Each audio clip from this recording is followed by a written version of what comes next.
आज तसं संदीप भाऊंना माझ्या आधी आपण सगळ्यांच्या वतीनं शुभेच्छा देऊ असं मला वाटतं. कारण पक्ष ही एक बाब अलग आहे. आता हे शिक्षक आमदारांचं जे काही इलेक्शन आहे त्यात एक तरुण उमद्या आणि वसा वारसा असलेल्या संदीप भाऊंना गुळवे साहेबांचा फार मोठा वारसा आहे.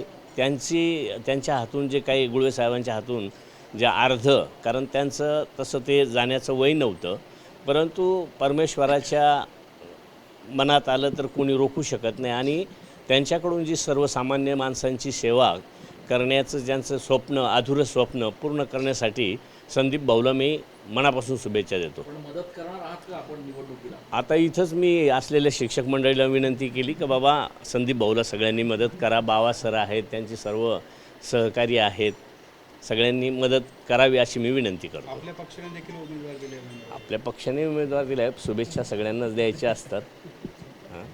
गुरुवार साहेब, आपल्या वाढदिवसाचे बॅनर किंवा पेपरमध्ये ज्या जाहिराती आहेत त्याच्यावर पवार साहेब असतील, श्रीराम शेट्टे साहेब असतील यांचे देखील फोटो लागलेले आहेत. नाही, शुभेच्छा घ्यायला काय पक्ष किंवा कोण जात पात धर्म हा विषय नसतो. कोणीही शुभेच्छा कोणालाही देऊ शकतो, कोणाचे आशीर्वाद मागू शकतो, घेऊ शकतो, त्यात काही विशेष नाही आहे.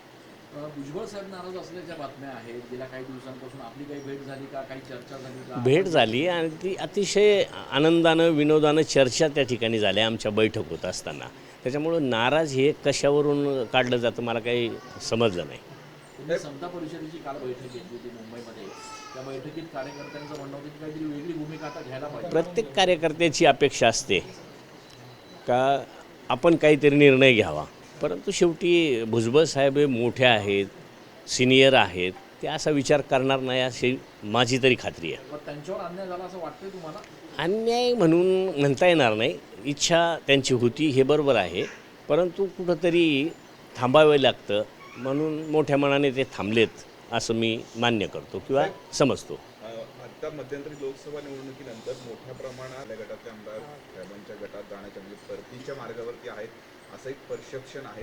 असं खरंच आपल्याला वाटतं की असं काही म्हणजे राज्यात आहे? आता बरेच लोक म्हणतात झिरवाळ परतीच्या वाटेवर, झिरवाळ परतीच्या वाटेवर. तसं कोण कोणाच्या वाटेवर आहे काय अजून समजायला तसा मार्ग नाही आहे. पण तसं होणार नाही, कारण दादाची कामकाजाची पद्धत जे आमदार आहेत त्यांनी तरी तिथं पाहिलेली आहे. साहेबांचंही काम आहे. साहेबांनी तर जे काय केलं ते आत्तापर्यंत दुसरं कोणी करणारही नाही आणि भविष्यातही करणार नाही. असं जरी असलं तरी एक उमदा आणि शिस्तप्रिय नेता म्हणून अजितदादांकडे पाहिलं जातं, तर असं काही होणार नाही. सगळ्यात जास्त चर्चा आपलीच होत असते मध्ये आधी. काय झालं आहे माझ्यावर काय म्हणून तुम्ही सगळेजण टपून असता काय मला माहीत नाही. मी एखादी गोष्ट काही केली का लगेच त्याच्यावर, आणि ते बरं आहे. मग त्यानिमित्तानं माझं पुढं तरी नाव येतं आहे, नसेल तर दुसऱ्या मार्गाने कुठून येत नाही. असं काही घडलं का बरोबर नाव पुढं येऊन जातं. आहे सगळ्यांचं, तुमचं सगळ्यांचं आहे. धन्यवाद.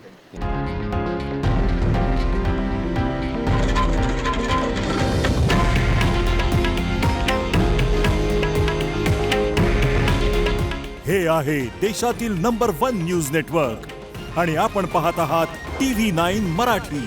काळजी तुमची, हित महाराष्ट्राचं.